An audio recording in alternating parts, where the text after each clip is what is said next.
करे भैया बोल है।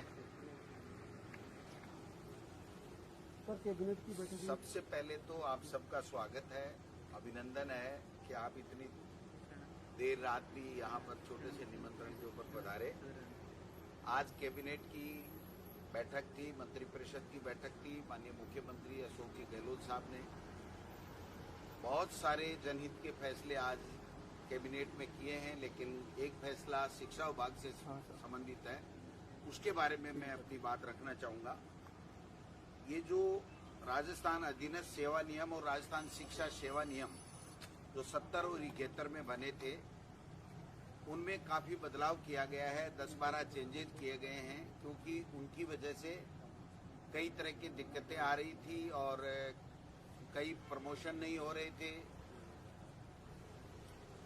कई परेशानियों के कारण से शिक्षा विभाग को मजबूती नहीं मिल पा रही थी, तो ये सारी चीजें की गई हैं। उसमें एक तो इन दोनों सेवा नियमों को एक कर दिया गया आज से।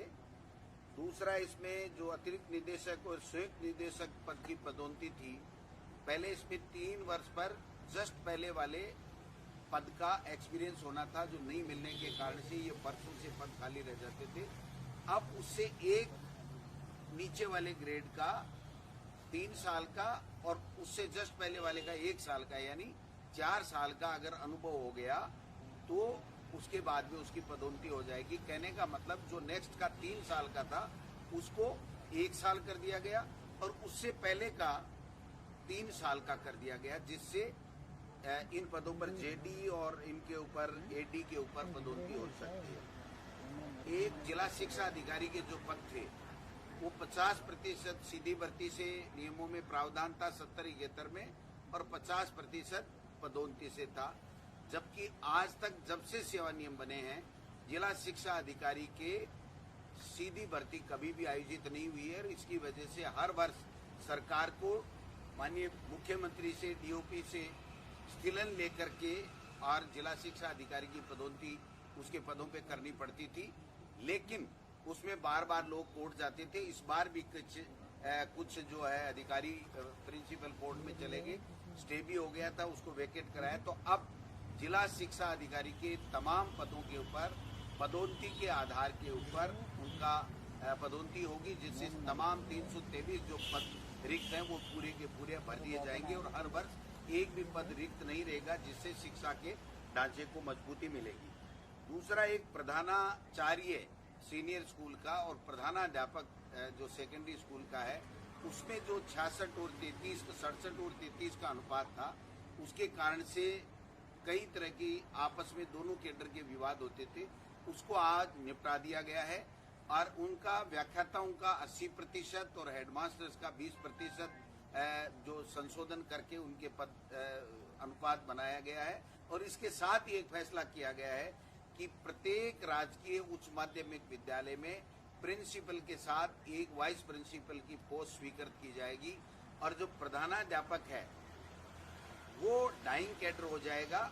और डाइंग कैडर होने के बाद में जितने प्रधानाध्यापक होंगे वो सारे के सारे क्रमोन्नत कर दिए जाएंगे, प्रमोट कर दिए जाएंगे।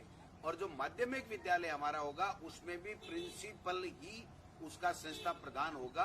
तो मैं समझता हूं इससे जो 13-14 हजार हमारी सीनियर स्कूल्स हैं और सेकेंडरी की स्कूलें हैं, उनमें सब में प्रिंसिपल की पोस्ट हो जाएगी और सीनियर स्कूलों में वाइस प्रिंसिपल की पोस्ट हो जाएगी।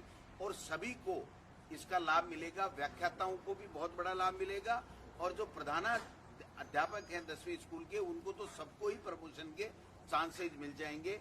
और डाइंग कैडर होने के कारण से फिर हमेशा हमेशा के लिए एक चैनल हो जाएगा कि जो भी सेकंड ग्रेड से आएगा वो व्याख्याता बनेगा, व्याख्याता बन के फिर वाइस प्रिंसिपल बनेगा और वाइस प्रिंसिपल बन के फिर प्रिंसिपल बनेगा। दूसरा, एक जो व्याख्याता शारीरिक शिक्षा का वित्त विभाग से पद तो स्वीकृत था, लेकिन इन नियमों में इनकेडर नहीं होने के कारण से, इन नियमों में इनकेडर नहीं होने के कारण से आज तक 25-30 साल में, 40 साल में प्रमोशन नहीं हुआ। इसलिए ये संशोधन करके इसको इनकेडर कर दिया गया है। तो अब व्याख्याता शारीरिक शिक्षा का भी प्रमोशन, जो सेकंड ग्रेड के लोग हैं उनका व्याख्याता में प्रमोशन हो जाएगा पहली बार 70 साल में।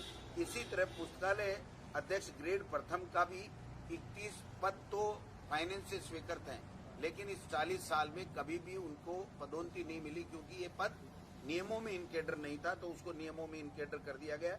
इसी प्रकार पुस्तकालय ग्रेड द्वितीय के पद सीधी भर्ती के पदोन्नति पे रोक लगा दी गई थी।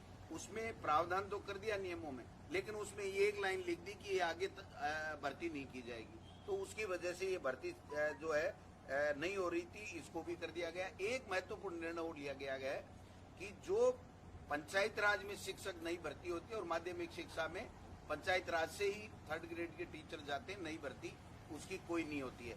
तो 3 साल की शर्त थी उसमें पहले 6D के अंतर कि 3 साल की पंचायत राज में आपकी सेवा होने पे ही कोई टीचर है वो माध्यमिक शिक्षा में जा सकता था।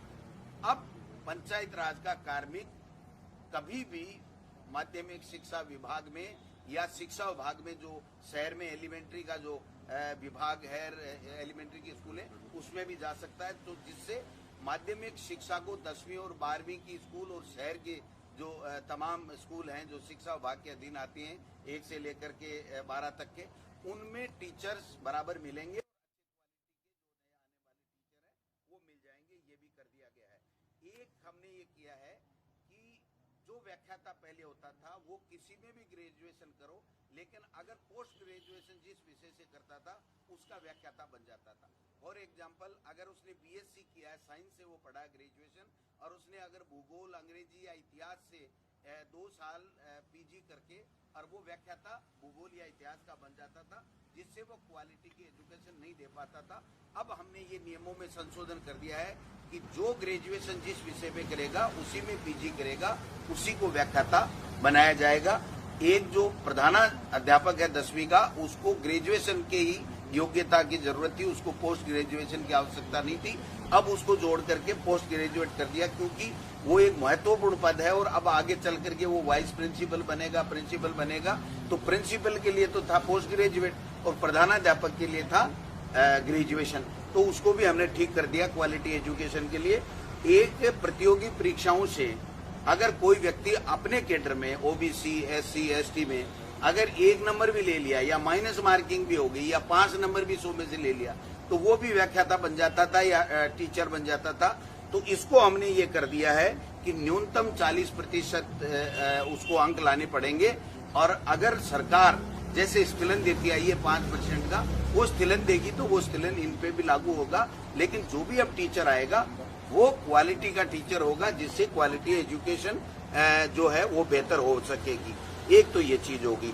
अभी जो एक चीज हुई है कि जो इन कैडर डाइंग कैडर जो प्रधानाध्यापक का किया जाएगा और जो वाइस प्रिंसिपल के पद हमारी सीनियर स्कूलों में किए जाएंगे, इससे 13-14 हजार टीचर्स को एक तरीके से नई भर्ती के अवसर मिलेंगे, क्योंकि 10,000 तो आप समझ सकते हैं कि वाइस प्रिंसिपल के पद ही होंगे, तो उन व्याख्याताओं को और हेडमास्टरों को उनको प्रमोशन का लाभ मिलेगा।